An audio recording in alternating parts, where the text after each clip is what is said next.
गुरुदेव, ये प्रसन्न है आपसे कि जो लोग भक्ति भगवान की ज्यादा करते हैं, भक्ति बहुत करते हैं, तो लोग देखते हैं कि भक्ति करते हैं अगर फिर भी दुखी क्यों रहते हैं, वो कष्ट क्यों मिलता है। यही प्रसन्न है आपसे गुरु जी।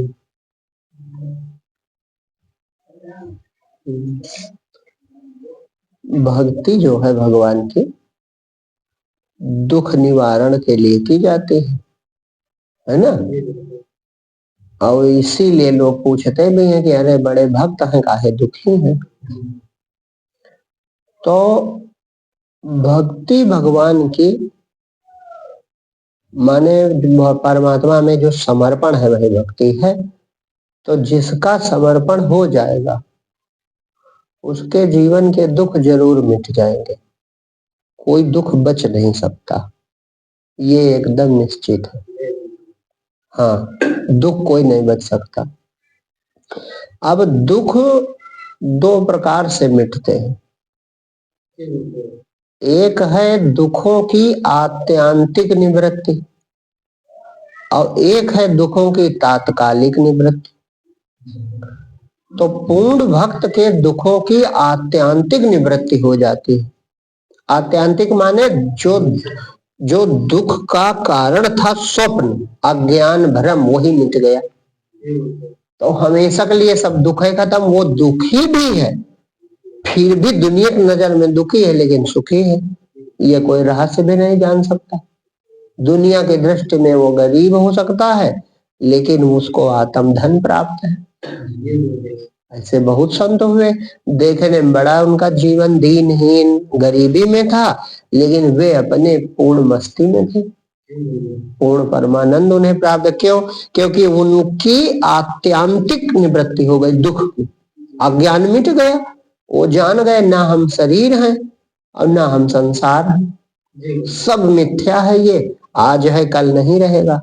और हृदय में उनको भगवत प्राप्ति है, परमानंद का उनको रस मिलता है। अंदर बाहर सब जगत भी उनके लिए परमात्मा रूप है और हृदय में परमात्मा है। तो उनके दुखों की आत्यांतिक निवृत्ति हो जाती है। अब रही बात संसार की, ये तो भक्ति का सच्चा स्वरूप हमने बताया। रही बात संसार की, तो संसार में सुख और दुख ये फल है। कहाँ है फल? तो फल वृक्ष में तुरंत नहीं लगता, पहले वृक्ष होता है, वृक्ष बड़ा होता है तब फल आता है। तो यही कर्म रूपी वृक्ष का फल है। तो मान लीजिए कोई आज भगवान की भक्ति करने लगा सकाम, ये पूर्ण भक्ति की हम बात नहीं कर रहे, ये संसार वाली बात। सकाम भक्ति आज वो करने लगा, तो जब आज सकाम भक्ति करने लगा तो आज उसने भक्ति का पौधा रोपा है, तो फल आने में समय लगेगा।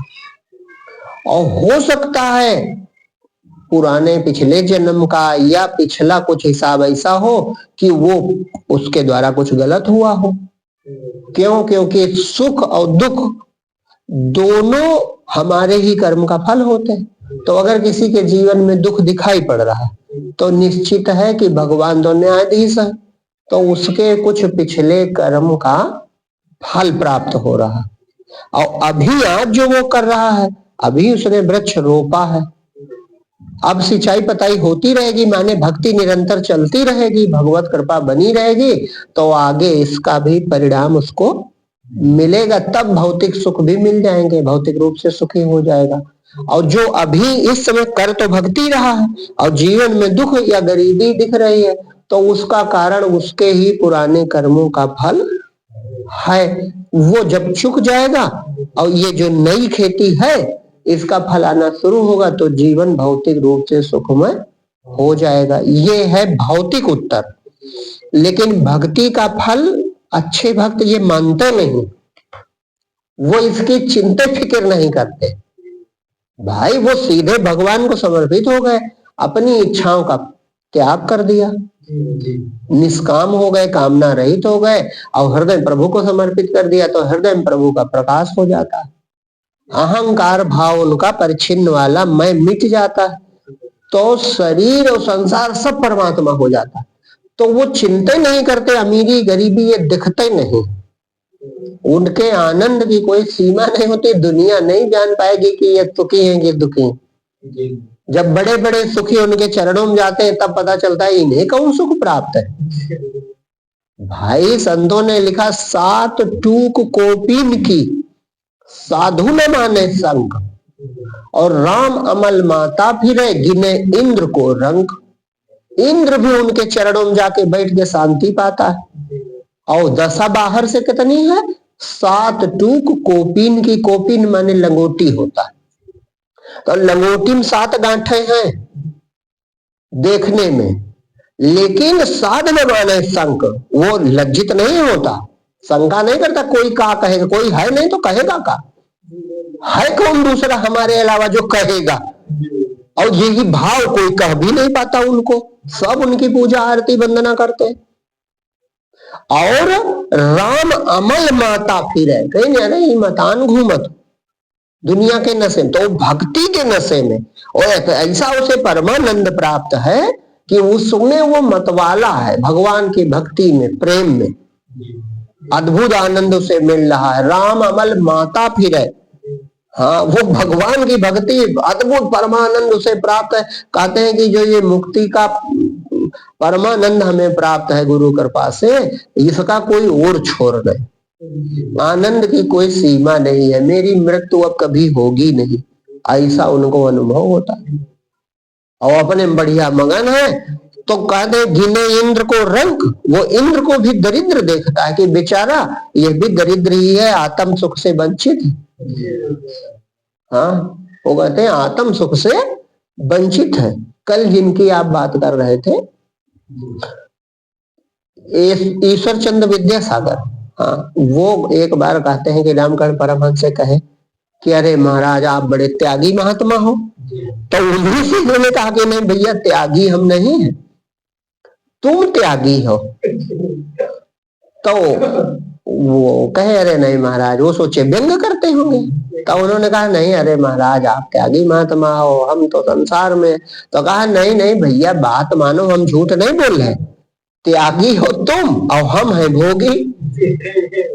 तो कहा अरे महाराज, वो समझे बाहर, वो भी तब भी समझे हम पर व्यंग ही कर रहे होंगे, वो बाहरी बात समझे। तो कहा नहीं ये बताओ अच्छा भैया कि कोई थोड़ा त्यागे तो त्यागी कि बहुत त्यागे तो बड़ा त्यागी। तो कहा नहीं महाराज जो बहुत बड़ा त्याग करे वो बड़ा त्यागी। तो कहा तुम परमानंद का महासागर त्यागे बैठे हो तो तुम बहुत बड़े त्यागी, और हमने विषयानंद के छोटे छोटे गड्ढे त्यागे हैं, तो हम भैया छोटे त्यागी। हमने विषयानंद के छोटे छोटे गड्ढे त्याग दिए, लेकिन परमानंद के महासागर में विराजमान है, तो हम तो आनंद का भोग करते हैं, और तुम लोग परमानंद का महासागर त्यागे बैठे हो और विषयानंद के गड्ढों में पानी ढूंढ रहे हो। तो तुमको कहाँ सुख है? हम तो सुखी तो हम हैं, है? थोड़ा थोड़ा सब दुखी, सुखी राम का दास।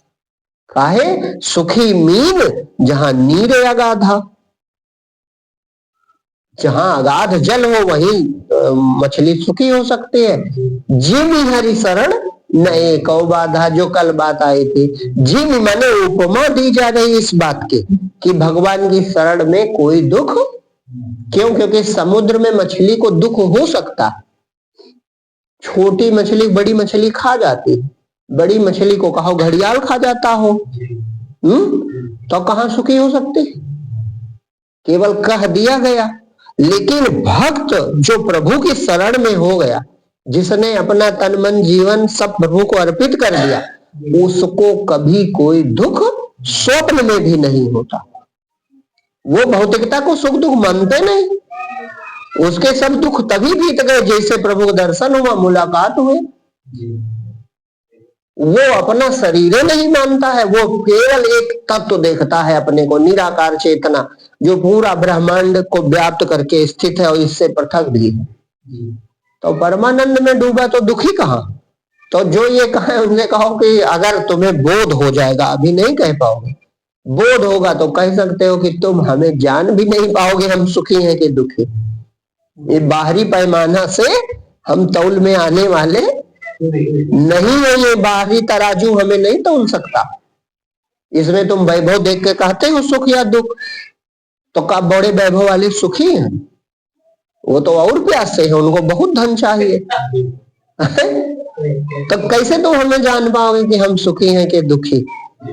सुख अंदर की वस्तु है, सुख हमारा स्वरूप है। हमें स्वरूप प्राप्त जिसे हो गया, तब भक्ति आपके सब दुखों का नाश करेगी। भक्ति यह है कि ऐसा ज्ञान प्राप्त हो जाना, वो अवस्था, ज्ञान नहीं, वो अवस्था प्राप्त हो जाए जहां पर तुम और परमात्मा एक हो। मिले जब हम तुम हो गए एक, कोई माने या ना माने, जानत तुम्हें हो जाए। जैसे जाना बस वो प्रभु में समा गया, तो वो परमानंद में है, उसका अंदाजा संसार नहीं लगा सकता। वो भौतिक वाले उदाहरण में देखता है तो भौतिक सुख दुख जब तक अज्ञान है तो उसका कारण हमारे कर्मों का फल होता है। तो हो सकता है कुछ विपरीत कर्म पहले रहे हो, उस कारण किसी को दुख मिल रहा हो, लेकिन अगर वो अभी भक्ति में है तो जब इसका परिणाम आएगा तो सुख में परिणित हो जाएगा। लेकिन ये लौकिक सुख दुख ये दोनों व्यर्थ ही हैं भक्ति में। सच्ची भक्ति में इनका कोई मतलब नहीं कि तुम अमीर हो कि गरीब हो, कि ऊंचे पद पर हो कि नीचे पद पर हो, कोई मायने नहीं। भक्ति निराली अलौकिक वस्तु है। जहां पर भक्त भगवान एक हो जाते हैं वहां परमानंद है। इनकी कोई जरूरत है, बाहर से कोई जान पाएगा। नव कबीर साहब ने लिखा कि कर गुजरान गरीबी में, मन लागा मेरा यार फकीरी में। हाथ में कूड़ी, बगल में सोटा, चारों दिशा जगीरी में। उसके लिए पूरा संसार ही अपने प्रभु का राज्य है, बन